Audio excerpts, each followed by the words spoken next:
Banorët e lagjes Rilindja në Vlorë kërcënojnë se nuk do të marrin pjesë në zgjedhjet parlamentare të 11 majit. Kjo për shkak se asnjëherë nuk janë dëgjuar për problematikën që kanë dhe që lidhet me infrastrukturën për toket të lagjes ku jetojnë. Pak muaj më parë në lagjen Rilindja në Vlorë, një pjesë e segmenteve rrugore në brendësi të saj u asfaltuan, por çudia ndodh sërish teksa sipas banorëve të zonës ato rrugë që u rehabilituan brenda një muaji u çan sërish, duke u kthyer në gjendjen e mëparshme. Nga asfalti, rrugët e lagjes u kthyen gjithë gropa dhe nën pushtetin e pellgjeve të ujit. Sipas banorëve, të gjitha segmentet rrugore në brendësi të këtij bloku banimi janë shkatruar.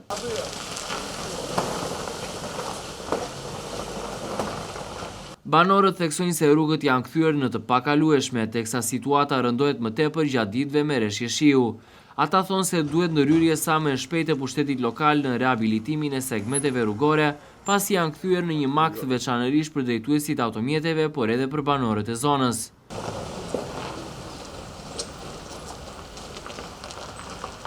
Bashkia e Vlorës ka parashikuar në buxhetin e këtij viti një projekt për rehabilitimin e lagjes Rilindja, por fondi ende nuk është lëvruar. Është domosdoshmëri lëvrimi sa më parë i fondit për rehabilitimin e segmenteve rrugore në mënyrë që bloku i banimit në të cilin jetojnë çdo ditë qindra familje të rikthehet normalitetit.